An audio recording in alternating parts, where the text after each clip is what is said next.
doors of the Love Church are now open. Dear world, you name it, we cover it from the world of singles to the behind the scenes of the greatest movie ever filmed, called Marriage. We dig into everything from dating 101. Why won't they commit? It's complicated. I can't do it if it's the three of us. They're a good person, but I'm not attracted to them in that way. 2, they really didn't disclose who they were before I said I do. How do I do this if they can't keep a job? The bills are paid, but the bedroom is suffering. Did I marry you or did I marry your family because we only can take care of us? Let's open up our marriage. Why do I have to buy into your beard gang illusion? You could have told me you were down low and we could have remained friends and not married. And last but not least, did you marry me or your pastor? Have we gotten your attention yet? If so, tune in to Unique Perspectives Love Talk Radio, Thursday at 4:30 p.m. Central Standard Time, if you want to hear more of today's real issues in the world of love. The doors of the Love Church are now open. Greetings, everyone, and welcome to Unique Perspectives Love Talk Radio. I'm your host, Charles Dixon, and I'm here with my co-host, Mr. Adam Ford. How are you, sir? What's up, fam? I'm doing okay today. Doing okay. It's kind of a gray day here in Chicago. Kind of gray, kind of dreary. I'm like, oh, dreary. We'll call it a David Banner day. Ding, ding, ding. You know, like the Incredible Hulk. Ding, ding, ding. I always say, when I used to look at the Incredible Hulk when I was a kid, I would be loving the show until it got to the end. Then I'm starting crying like, well, why you gotta go? Why you ain't got no house? Why they let him in the house? He can come save the day that he walking down the street by himself. Right, he always had to keep moving. He always had to keep moving. It's always so sad. Sad. Man. Oh, he was homeless. That's the part they left out the whole thing. He was homeless. Right. Dang, man. So yeah, how's your week, man? Not too bad, man. I look forward to the weekend. Got some things I want to get done. Got some working I need to do. Some preparing, some writing, some studying, and so yeah. Some relaxing in there somewhere. You know what I'm saying? But otherwise, we good. Looking forward to the. Getting close to the end of the year, getting ready, closing things out.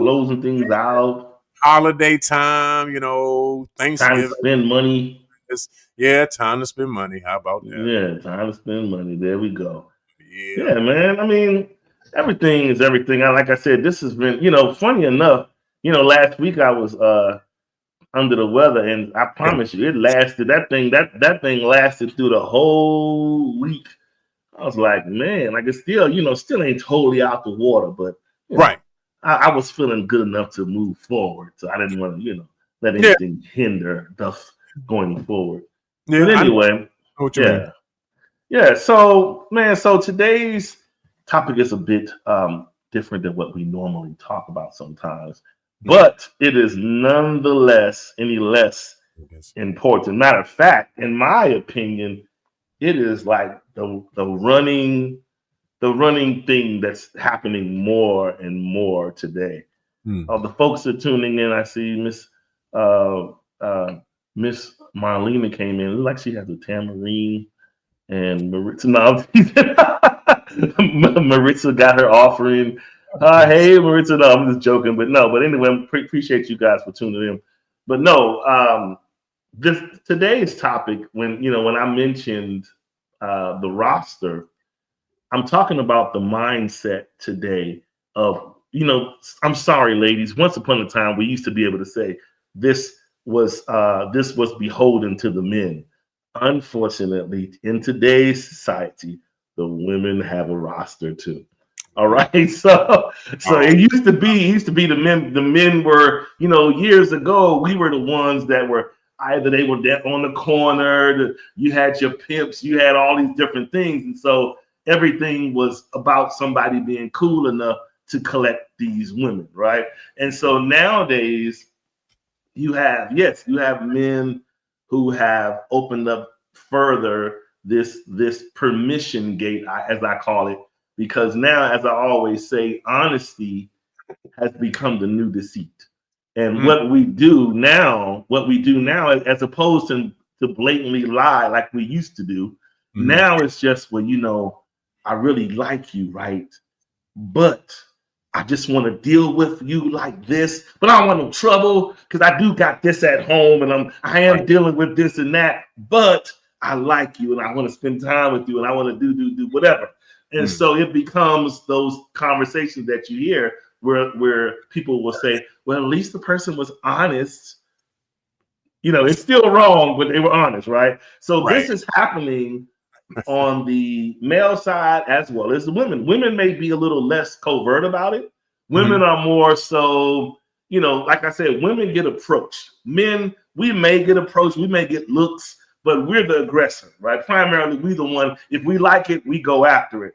Women, on the other hand, they get approached by any and everybody. So you can see how easy it is to have your silent meetings where you might be like, hey, I have somebody, yes, or I'm married, or then it becomes the tricky business. Then it's like, well, I have a business, and if you can come in, I do this, you have a card, you know, or I'm on social media, look me up. See those little small little things that can draw people in to start conversing and becoming a patron of sorts. And then next thing you know, you have a dinner, lunch, cocktails, and then the rest of the stuff is now you're a part of this person's life.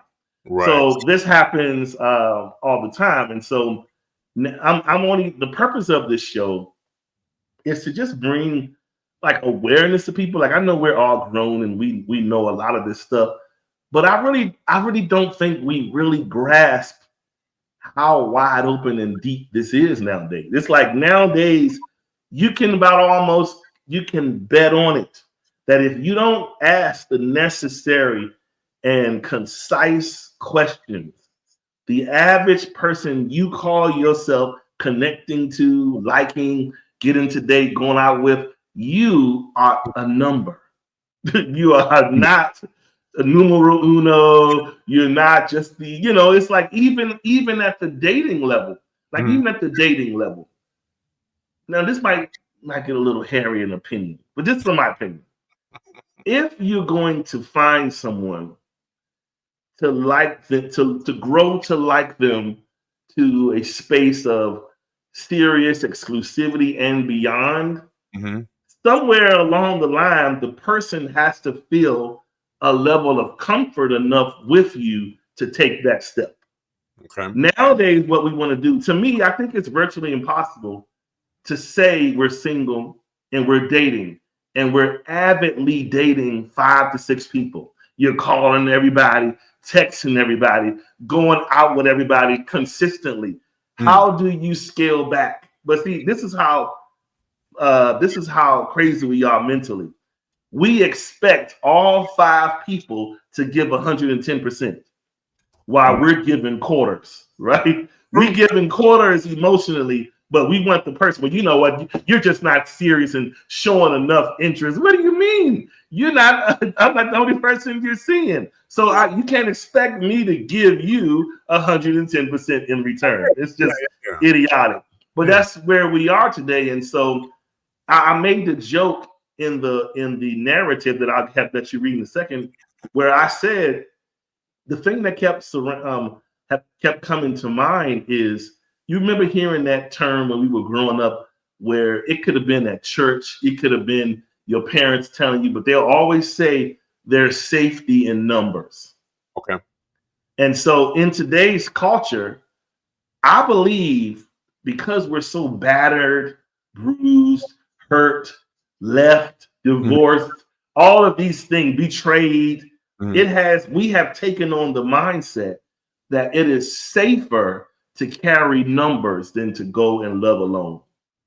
You know, it's like it's safer to have this pillow of options and you know, comfort all around us. Either whether we take them really serious or not, we know that they're there. So if I fall or I bump myself up over here, somebody got me. You understand what I'm saying? And I'm okay. And so I saw this movie the other day, which I thought it was funny, but you know, I was taking all kind of mental notes throughout the movie. It was kind of ratchet, okay, I can admit. But anyway, in the movie, it was Tubi, by the way. But in the movie, there was this woman that was like young girl, kind of real promiscuous. She she was around her family and friends, but she was messing with all, like she had a dude.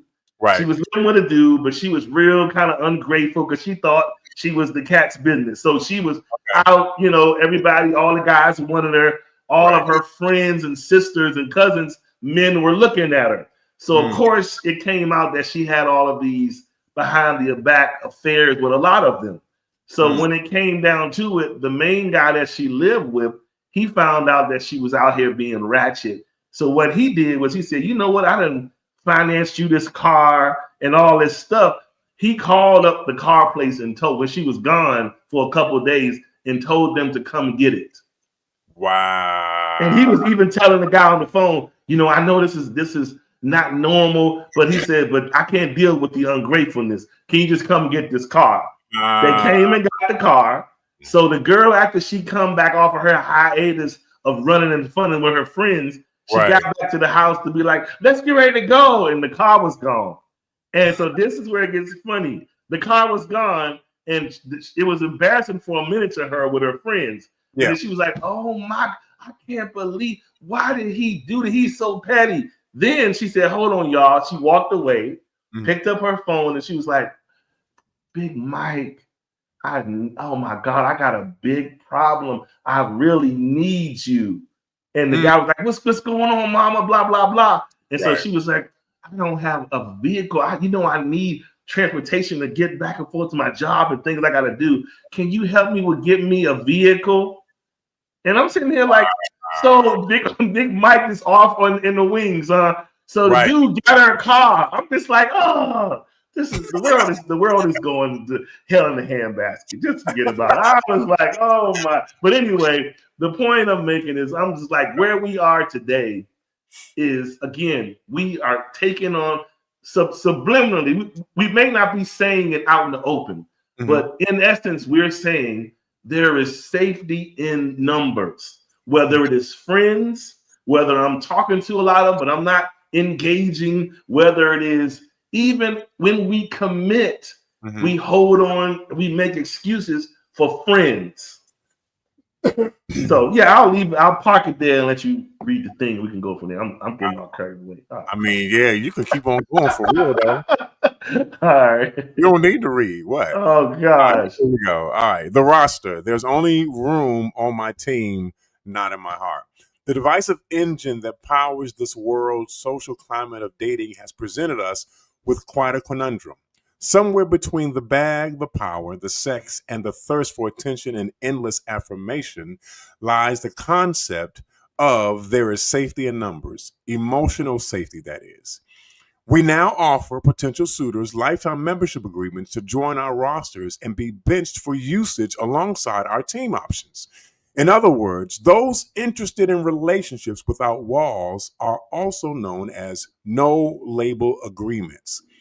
This lascivious style of living has ushered in the era of situationships, or it's complicated because of its less than traditional intent and nature. We have now reached a place of extreme choice as it pertains to our pathways to love and commitment. We either choose to be drafted or we choose to be respected. Yeah. What you gonna do? Oh my! So, Mr. Ford, when you sit back and you think about a lot of this and a lot of what I ran off, what comes to mind when you think of this, I guess, drafted and team concept that's building today? Well, what comes to mind is the fact that everybody need to have a Rolodex and they need to have their contacts updated as to what information they have out there, so that when it's your turn, you're ready to go. You're ready to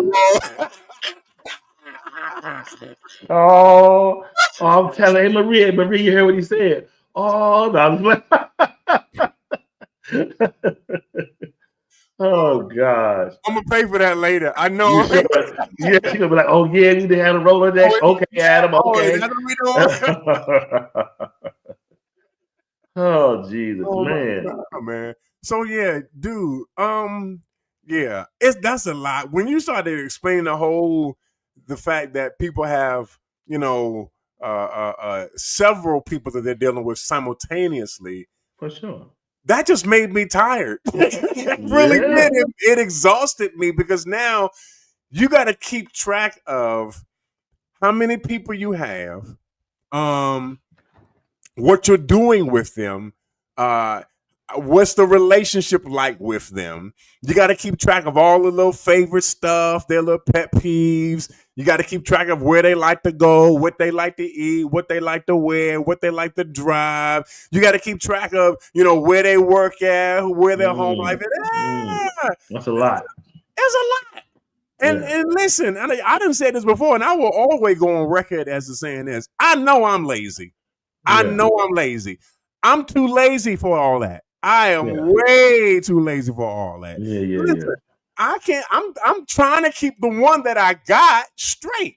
Why would I need to add 2, 3, 4, 5, 6, 7, 8, 9 other people into this list? No, man. I don't need that. I don't need. Listen.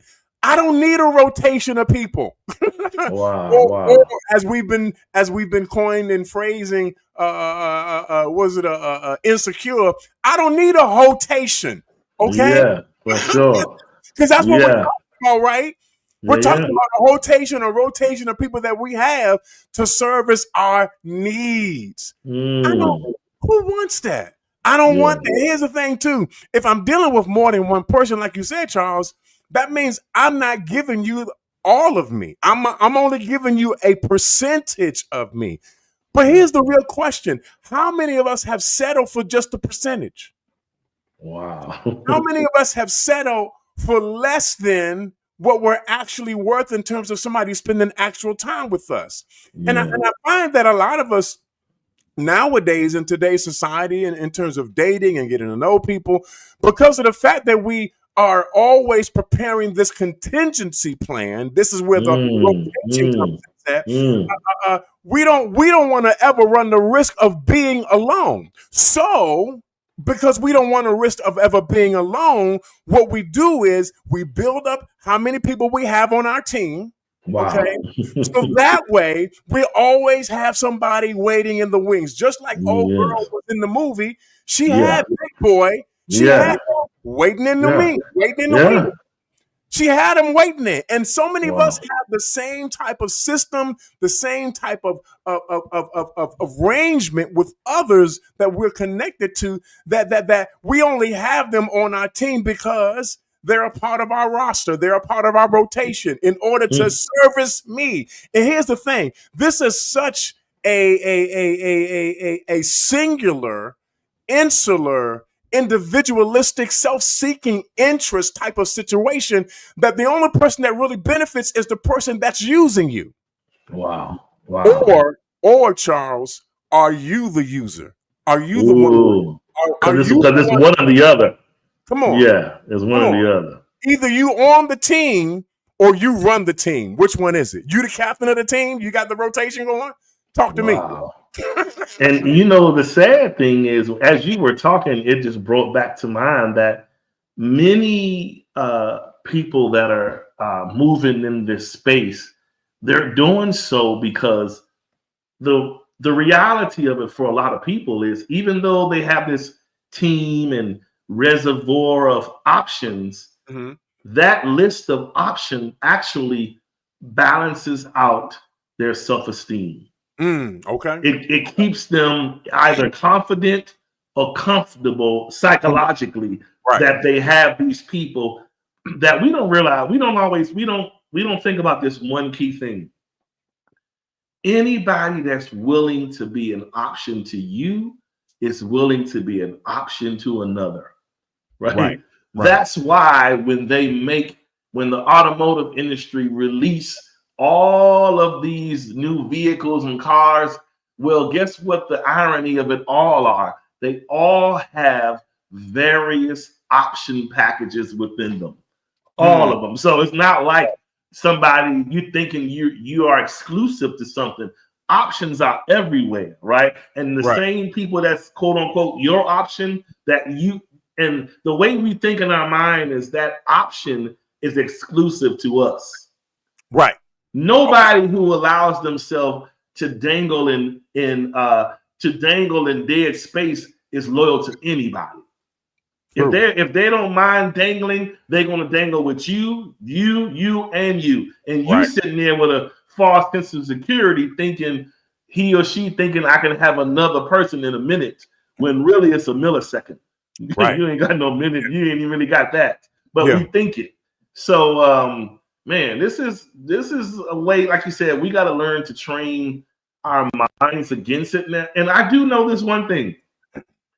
Some people get tricked into teams.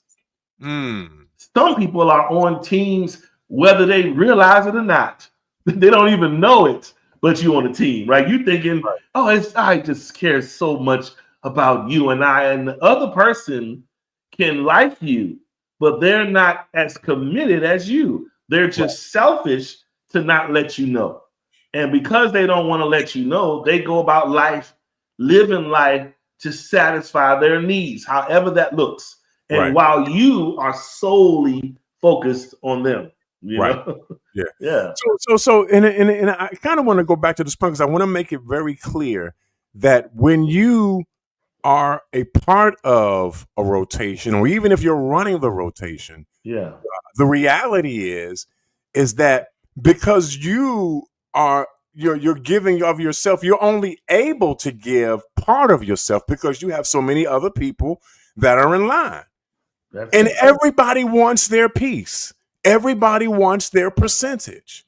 And so you can only give what you have. So you only have a small piece, that's all you have. But again, my thing is this: how many of us are settling for a small slice of the pie?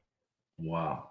And here's the thing though, Charles, that kind of is crazy about this, that our society, or even past experiences and past relationships, have conditioned us so to the point where all we believe we can actually have is just a small piece of the pie. That's it. We don't actually believe that we can actually have the whole pie. Wow. And so as a result of that belief in our own mind, we settle for the roster. We settle for being on the rotation, that, it's my turn now. Now I get to, you know what I'm saying? Now we get to go out and we get to spend time together because now it's my turn and I'm on the roster and we only have 24 hours. So we got to make the most of the time that we have. Yeah. Come on, man. You going to settle? So we just gonna settle for this? And you know how I like to go to this because back in the day, I used to listen to a lot of hip hop music or R&B or whatever like that. But Teddy Riley and Guy had a song about this. Yeah, a piece of my love, right? Love, that's it. You can have a piece of my love because I got to give these other pieces to these other people that I'm also entertaining. Yeah. I mean, and people will get an attitude when you. People will get an attitude when you question them about their position on it. Because to them, it's like, what you mean? You getting what you getting, aren't you? It's like, hush. Right. But you know what I always say? Many people, like I look at all the shows, like what's the show? I forget, Caught in the Act, the one with Tammy Roman. We got so many things now that we're televising about people coming to somebody to find out whether somebody's doing this or cheating. Please take your security crew and follow them. Right. Private investigators. Let me tell you the most bare minimum way to find out where you stand. Mm-hmm. And just like we're talking about, how many of us, when we go to the restaurant, and if all we were served is appetizers, you're being denied the main course. Yeah. And the appetizers may be good and tasty, but they're not going to fill you. Right. So I always say to yourself, when you're dealing with people, if you're connected to somebody emotionally and you're into them, you can feel when you're getting crumbs and when you're getting fed food. Right. You know the difference because you are left feeling always starving. So it's a question to say, wait, if you're feeding me this and I'm starving, where is the meal? Who's getting the meal? Because I'm not getting the meal. And if I'm cooking, because you got to live. So if you got to live, you're cooking the meal. But you're giving me a piece of the meal. So who's getting the whole dish? Meal? So when you got to ask yourself that and be honest, a lot of times, unless there's a reason or a legit excuse, a lot of times that meal is being had elsewhere. Right. We're just not being honest about it, right? Yeah. So the whole idea behind the appetizer is to, get you ready for the main meal. But because we've been so conditioned to believe that we can only have this small portion, that's all that we actually go for. So when it's actually time to get the actual full meal, we're no longer hungry for that. Yeah. And this is what I'm talking about. The fact that we have been so conditioned to believe that I can only have a small piece. That's all I can possibly have. I'm not, I can't have any more than this.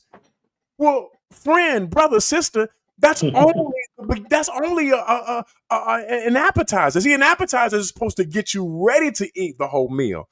But because you ate more than what you were supposed to eat. See, when I go to a restaurant and I eat an appetizer, I'll get a decent appetizer. I'll get an appetizer. And usually, my wife is with me. We're both eating whatever like that. And so I make sure that I only eat enough to satisfy that hunger at that point. But I know that my full meal is just around the corner. Okay, so I don't fully engage in the appetizer. Oh, that's good.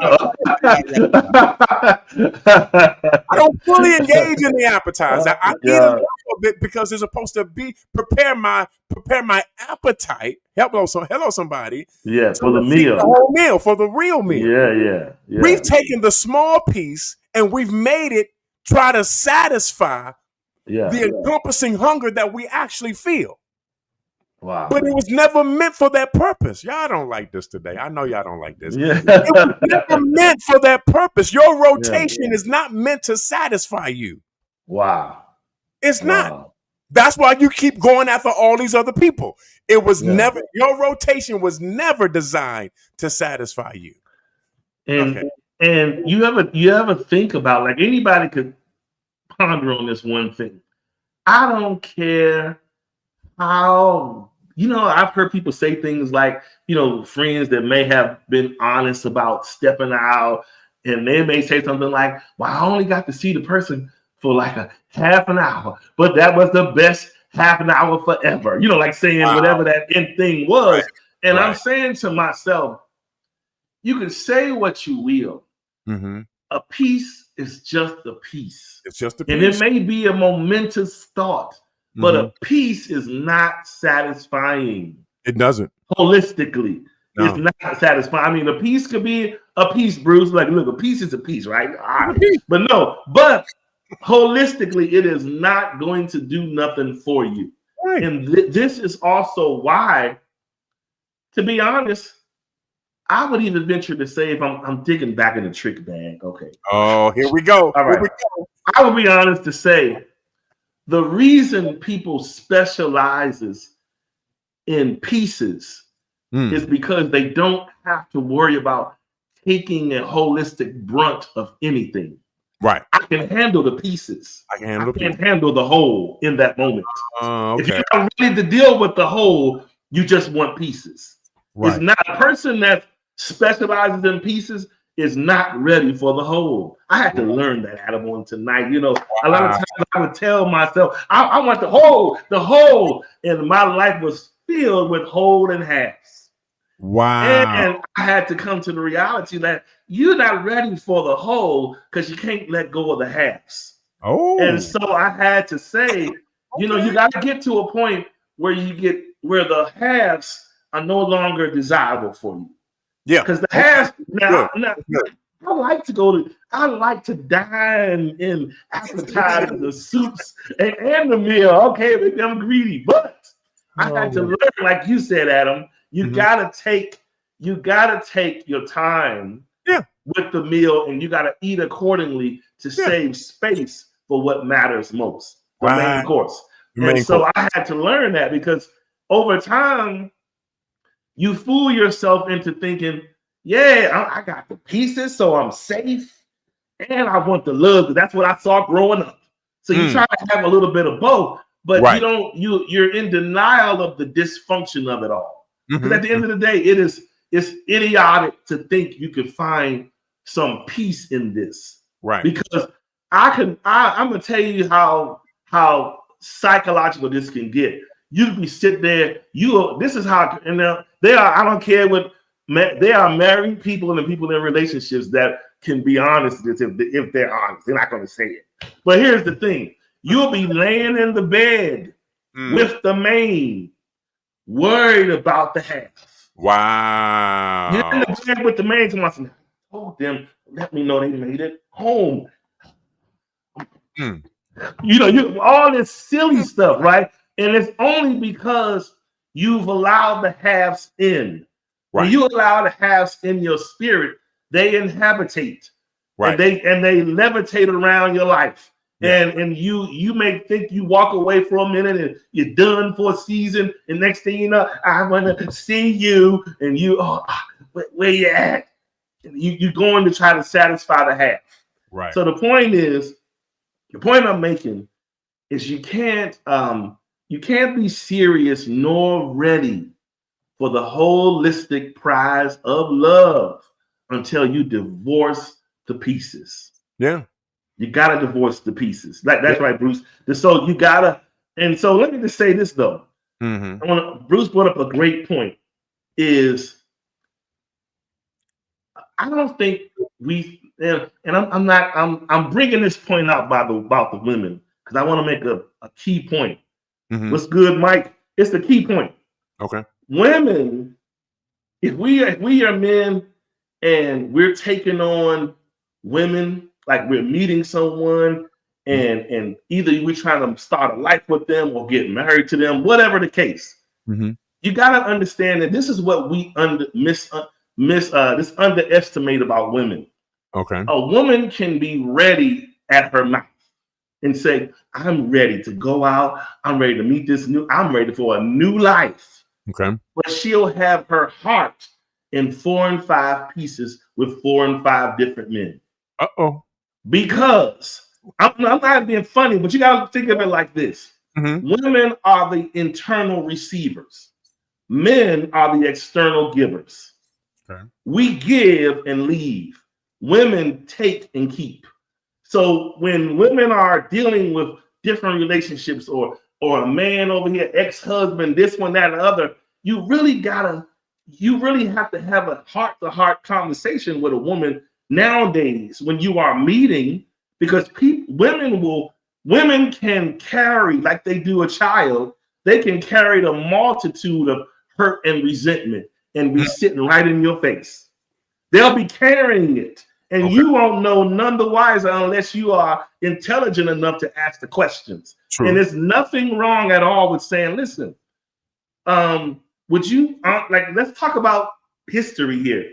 I've been with this, I've done this, that, and the other. So I know you've been divorced, or I know you just got a relationship 5 months ago, whatever the case is, or you had 1-2 years that you was engaged to, and we were living together, all these stories. You got to think in your mind, all of these people were inside, right? They've been inside, right? It's graphic, but it's true, right? They've been inside. So the point is, spiritually, your woman or person has been affected by other spirits. And you got to say to yourself, all right, let's talk. Have we dealt with this? What do you mean? Have you come to terms with the transition of these former lovers? Have you come to terms with it? And I say that because honestly, some of this, like I'm gonna tell you, I mean, I'm sure there are people who have other ways of doing it, but me having come up spiritually in a Christian household, to me, you have to repent away spirits. If you don't come to terms and actually speak on it and be like, I know I did these things, right? I had these things, but I want to have them divorced from me. I don't want to carry on in life thinking about him when I see something on TV or when I hear a song, or thinking about them when I'm unhappy in my relationship. Right. These thoughts and feelings come from undone emotions, things that we carry, soul ties. anything that ties can be unraveled and cut. We just have to know how to do it. It doesn't, just because something is tied don't mean this. We tie our shoes all day long, but if you run a good run long enough, you're gonna look down and you got to tie them up again or leave them unlaced. So some of us need to be unlaced. It's selfish to start dating, to be engaged, to be exclusive, to be married to someone, but not be free of your ties. Mm-hmm. It's selfish to take that along because ties will expose you, whether you wanted to know it or not. Because you know how they always say, hit dogs holler. Right. Well, guess what? Whenever somebody is carrying a tie of any type, somebody can deliver a message, drop off some mail, send a picture, send an email, send a text. And if that person is triggered by it, you know that the tie is still alive.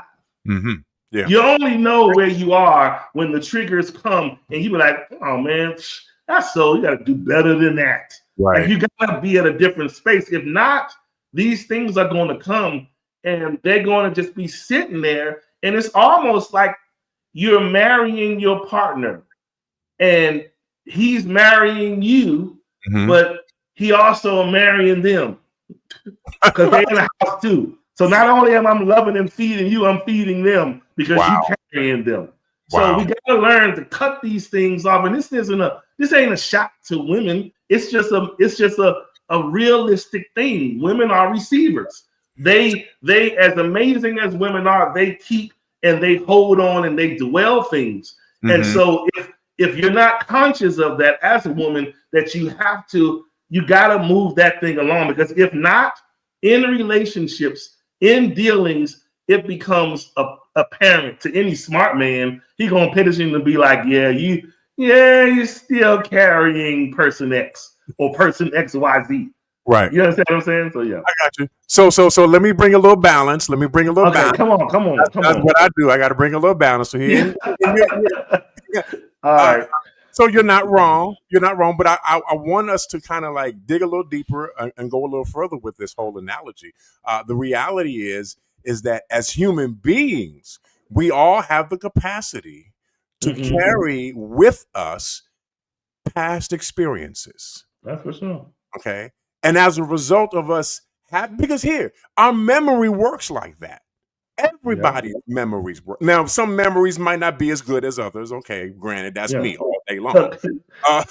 But there are some things that become imprinted upon us, memories that become engrafted to us that cause us. Okay, so we have a good experience. And as a result of that good experience, we remember that experience. It's either attached to a scent or a song or a certain time of the year.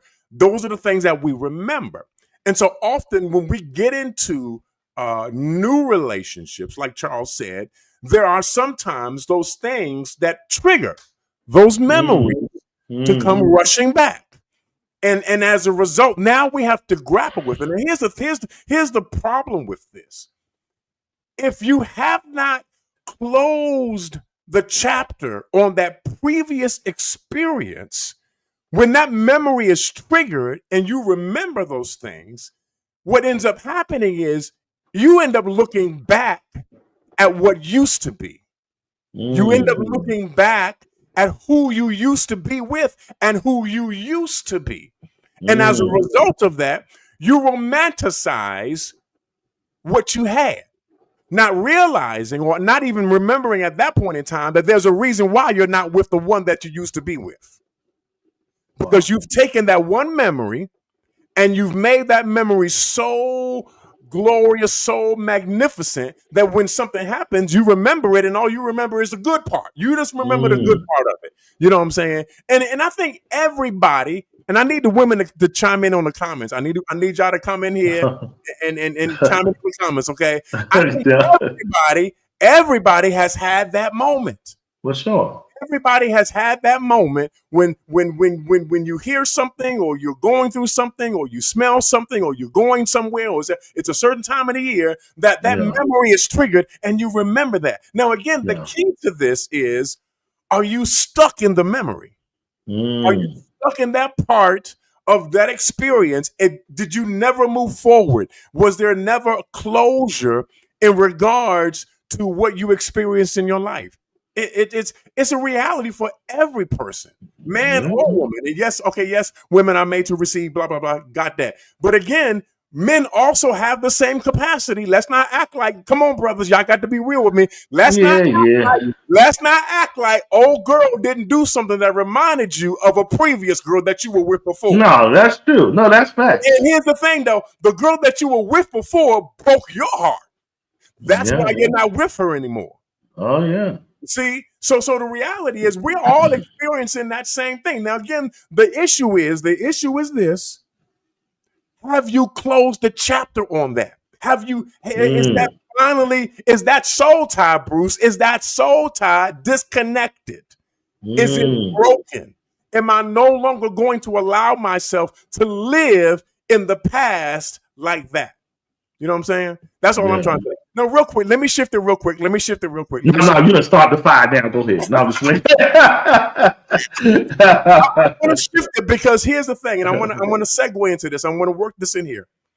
I think sometimes when we're dealing with things that have happened to us, particularly now that we have been conditioned, Charles, to only accept a portion of somebody's life. We have this whole rotation of people that we're dealing with simultaneously, all at the same time. What we end up doing is, to our own detriment, we end up missing out on the one person that actually is for us. Wow. You have multiple people. You have a plurality of people that you're dealing with on a simultaneous basis. You're going out with this one on Monday. Then you're going to see this one on Tuesday. Then you're going to catch up with this one on Wednesday. And on Thursday night, you're going to the club. Friday night, no matter where you might end up. Okay. But this is all a part of your rotation. And you're only able to give them a part of who you are. Well, in all of your doing in terms of dealing with all these different people at all these different various times, there might be one person that actually rides with you. But because you're entertaining all these other people, you miss it. You miss them because you can't see them because you're entertaining everybody else. You're looking at this one and you're hanging out with that one. You don't see them. You miss them. And that's I think I really want us to come to this point, is that in order for you to get with the person that you're with, or the person rather that you're supposed to be with, you're going to have to do some dismissing of some other people. That's it. You're going to have to do some releasing of your rotation. You're going to have to cut your team, basically. Yeah. You know what I'm saying? And then we have to watch, like, again, I always bring up social media because that's the TV of that's the one channel that we all can't get away from, that we pick up our phones, we on TV, we watching TV of some sort of something programming us. Yeah. And if you think about the culture, the way the world is going at, and I'm thinking about what you're talking about when you mentioned about portions versus the main course, right? Yeah. If you think about the way society is now, it's going away from main courses, and it's promoting portion control.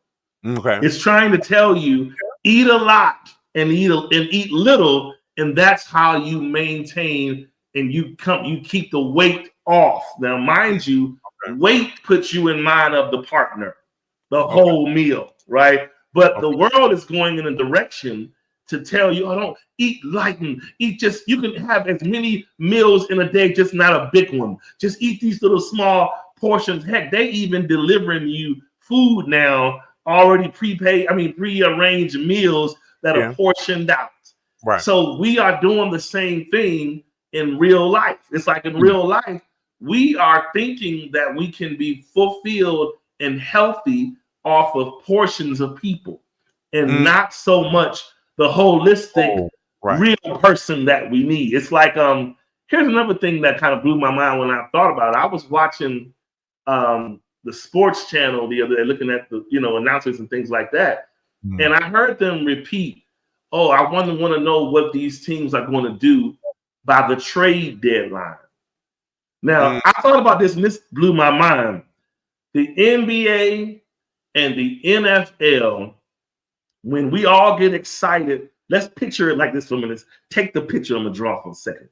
NFL, NBA, their season start. When the season start, let's liken that to, like when regular season start, let's liken that to the relationship being established, a new relationship. You're moving on.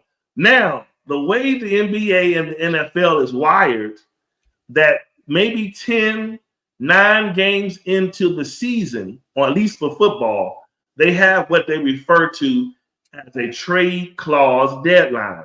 Right. What that means, and this is what blew my mind, is basically if we compare the relationship to the football team, what they're saying is if we find on our team that we have underperformers or people who didn't necessarily pan out like we thought, that's the time to come together with management and say, maybe we can trade Adam over to Baltimore. Just to give an example. Now you said, but wait, I signed up to love you here, but you're now wanting to trade me just like that. And so this culture in sports nowadays is where I come from. The whole team concept and drafting is nowadays there is any more loyalty. Like back in the day, there was trades that occurred, but it was kind of way under the radar because the teams were so committed to who they were. Like the Redskins loved the Redskins, the Steelers, whoever was on their team, they wanted to go their careers with these people. Nowadays, it's whoever is offering me the better check. I will leave this new team if you're going to pay me more. It's a different consideration happening now. And I think it has set a precedent where that's why the league is so unstable, is because nothing is still. It is in the world of relationships. It's unstable because nothing is still. Everybody is moving around to the highest bidder. This person treat me better, got a better this, that. Oh, I get more over there, so I'm going over here. And then I'm still going to keep my team. So that's where we at. That's where we at, man. Yeah, that's kind of messed up, man. And again, I got to go back to the point about the fact that, because we live where we live, how we live, and the time that we live, that we have, again, I think we have been conditioned to just accept pieces. That's it. That's it. And we really have to recondition how we think about the relationships that we're in, whether or not if we're going to continue to accommodate pieces. And here's the thing, though, y'all. Here's the thing, though. And this is going to make you look introspectively. And that is the fact that you go after what you think you really want, which is the peace. But the reality is the reason why you don't really go after the whole like you should is because you're not whole. Yeah. So I can't deal with somebody else who's whole because I'm in pieces. Wow. You know what I'm saying? I'm in pieces. How do I deal with somebody who's whole? And that's what you really got to deal with this. The fact that because of the fact that I'm not going after holes, that I'm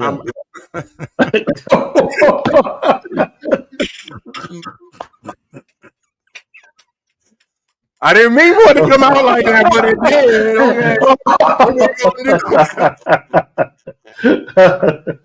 You have to go after people who are whole, not in pieces, not broken, not splintered, not shattered, not fractured.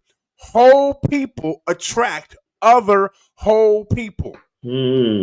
But fractured and broken and people that are in pieces, well, they attract fractured and broken and people that are in pieces as well.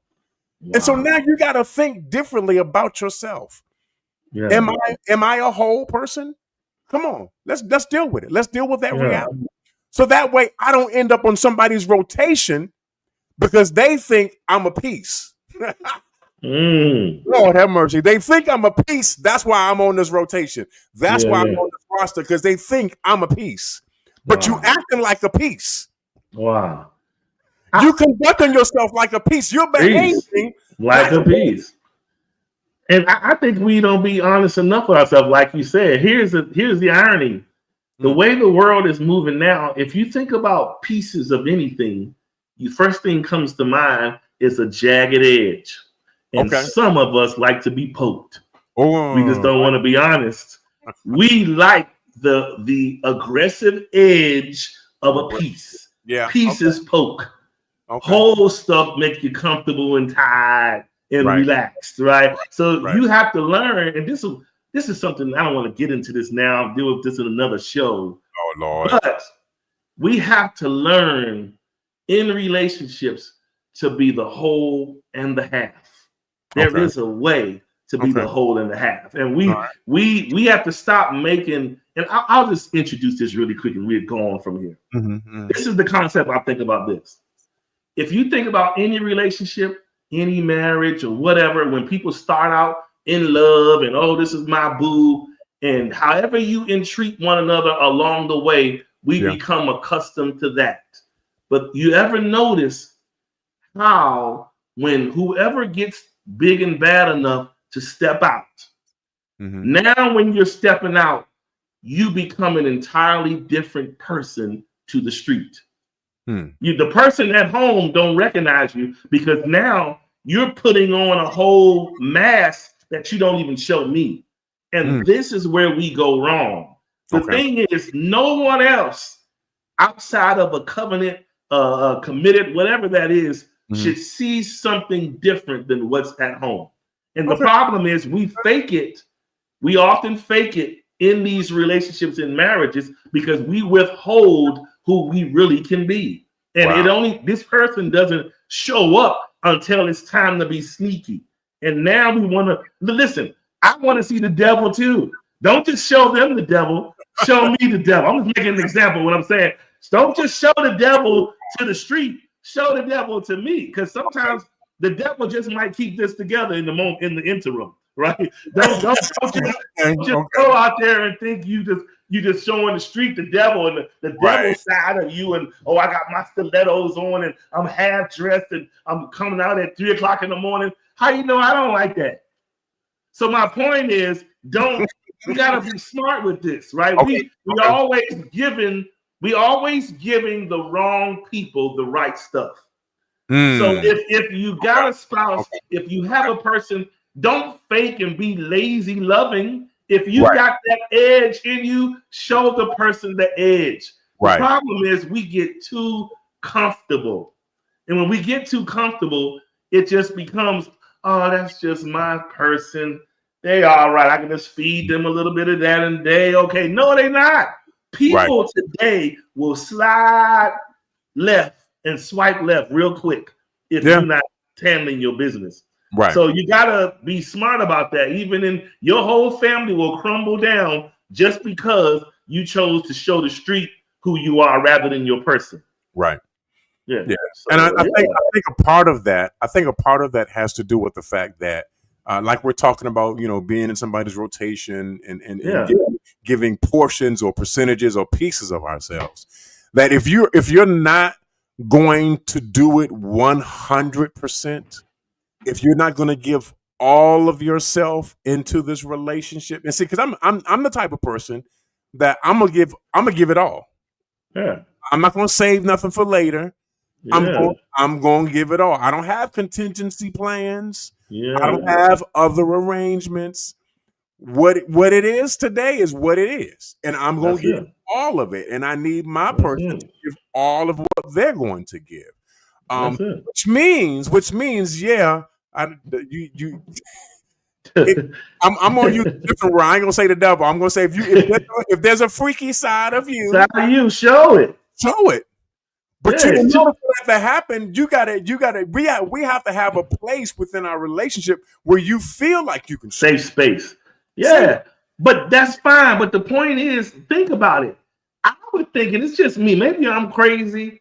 Yeah, But if I'm not going to marry somebody, if I'm not willing to show it all, otherwise I'm going to stay like I am. So that's why what I'm saying. marry a person if you're going to be wearing this mask? Yeah, Especially an intimate mask. That's the yeah, worst mask to wear, right? Like if you're going to wear, don't wear no intimate one. Take it off. But I'm just joking. Anyway, so my point is, we gotta be honest, man. It's like we, again, I think about that, how deep that is, how I think about the countless times people in the street will come back and tell people that's married about their person. Oh, you don't, honey, trust me, you have no idea. You mean to tell me I don't have no idea and I'm the husband? Oh, I'm the wife? Right. Why don't I have an idea of the extent that my person will go to intimately? Yeah. So that's where we get, that's why, to me, that's why cheating occurs. It's because we are fake in our intimacy. And if you don't show the person the holistic through and through, if you can't do it in marriage, where can you do it? I can even understand in a relationship, you're not married, you're trying to hold whatever. But in marriage, if you can't you can't give your person all of it, then why even do it? Do you understand what I'm saying? It doesn't make any sense. So I know, I get what you're saying. Yeah, I just think I'd be willing to bet you if we did an experiment, if people started showing the person at home what they show the person at the hotel, the marriage will last. I guarantee it. Stop showing the hotel more than you show the home. Right. And then we don't have problems. Yeah. Right. And I think that is predicated upon whether or not I'm giving you all of me. Ooh.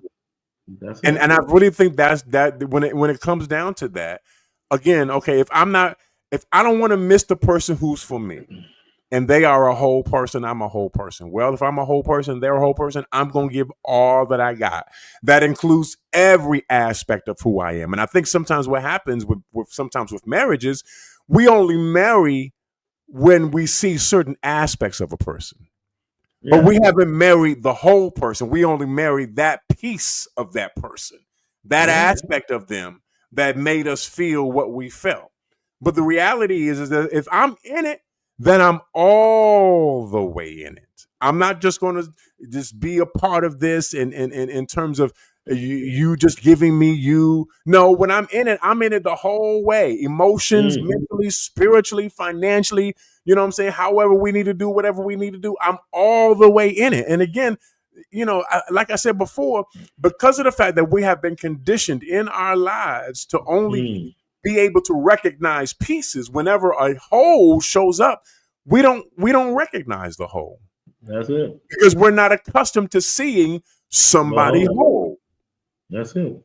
So you at some point in time, you got to reject the pieces. Say, nope, I'm not doing the pieces no more. I don't want just a piece. I don't want just a piece anymore. And I think when you get to that point, you're setting yourself up to be able to receive the whole like you should. And so now you don't have to do a part-time schedule on somebody's rotation. Wow. You can get the whole, Yeah. And if you don't want to, like you said, when I was talking about these draft and trade deadlines, there's a caveat to the trade deadline. The people that are able to be traded are the people who have those opt-out clauses in their contracts. Do away with the opt-out and you do away with the trading. That's how you stay off the radar of the trades. Stop coming out and telling people, well, I just got friends. I'm not, it's not nothing deep. It is deep if you're intimate. You with them. The other person thinks 9 times out of 10, they think that there's something deep. You don't think it is, but they do. So we set our own selves up by these introductions that we make, and when we downplay who we really are and where we really are in our relationship stratosphere. So the other person is, so I can go ahead you put your number in my phone then, and now here we go, and now here goes step one to somebody's team. Right. So we got to be smarter about the way we go about this. Yeah, and again, I just the whole idea of it being something being optional. That's a choice that you can make.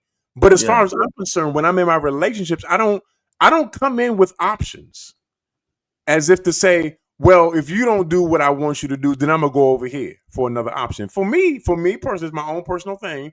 When I'm in, I'm in. Yeah. I haven't set up some type of, contingency plan in terms of going somewhere else and it just in case things don't work out the way that I wanted to work out or whatever like that. No, I'm not doing that. No, you stuck. Yeah. You stuck with me. So deal with it. Let's go. Wow. Shoot. Yeah. Man, this is good. This was a good show, and we just have to, all I'm saying, y'all, is now I don't want this industry to come after me. But anyway. Oh, it's coming. Here's the thing. Most people nowadays, the number one means of engagement to try and look for somebody, meet somebody, promote themselves is either online dating or opening up your DMs in social media, right? One of the two. That's really, we don't. Now we have people still go to events and they try to hang out places and meet people, but most of the meeting is done online. And then you meet in person after the fact. But the point I'm saying is, we right there, to be honest, a lot of these things, while yes, they're becoming the means of people meeting each other. But to be honest, like I said in the write-up, the powers that be, in my opinion, are creating a four-way traffic jam because these sites, they don't encourage anything but getting you back to the crossroads. It's like, you think about it. We don't even do good. Think about that person that's coming into the restaurant where they're trying to be concerned about their portion and weight management, but they're walking inside of a smorgasbord full of great food. Where you pay one fee and you got access to everything. All of it, right. Most people don't do well with that kind of discipline. That's true. So when you figure you online somewhere, you can lie to yourself all you like. But we develop terrible habits. You go on there, you meet somebody, okay, you isolate and deal with them, but then you still check your messages, and then you don't get rid of your contract. So forever and ever, you are surfing while dating, surfing while in a relationship, checking messages still while in a relationship, and you're not being true to yourself or the people. Yeah. So these things to me cause us to end right back up it sets us up to crash. I mean, I'm not saying some things good don't come from it, because it does. Right. It depends on the individuals and your mindset and what you're really looking for. But for the greater masses of it, just to be quite blunt, these sites are promoting people getting ran to, through, and fro. That's what's happening. People are meeting grown folks up in sex. I like this person for 2 days and then I blocked them, but you had sex. So sex. So at the end of the day, what is that helping you to get all of that interaction? Men too. It ain't helping us mentally to keep doing all this dipping. That's making to men, to be honest, I think if you want to get a quick road to schizophrenia, keep on dipping. Because you're going to find yourself into some confusion. But I'm telling you, we got to manage that, because that's what's messing us up. These outlets that we think are, let me look my best life and go on here and present myself. And all you are doing is getting on the devil's target board, on his goal. What's them things people have, them goal parties? I forgot what they call them. It's like they're called something. Vision boards. Vision boards. Oh God. The enemy has a vision board full of people just under siege of what's really happening and blinded. And he just looking at you saying, so you coming on here, huh? I got you. So you got to be careful, man, because this stuff is set up to trip us up, lock your minds up, and discourage you and just render you.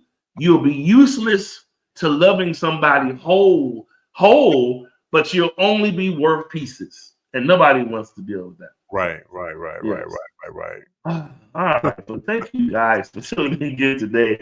And as we had Mr. Ford, he gave us the voice of reason today. You know, as he said, he used to balance Maria to hear what he said. But anyway, she about to come down there. Don't even worry about it. She at the door right now. We appreciate you guys tuning in to Unique Perspectives Love Talk Radio. And like you said, as usual, we are here every Thursday, 4:30 p.m. Central Standard Time. Always a pleasure having you guys come in and support. We appreciate it. And as usual, please like and share. Again, we're in our building phase, so we're trying to, spread the word and get things along. Right. All right. Wow. All right, y'all. Well, I guess, okay. All righty, buddy. I guess we will see you guys next week.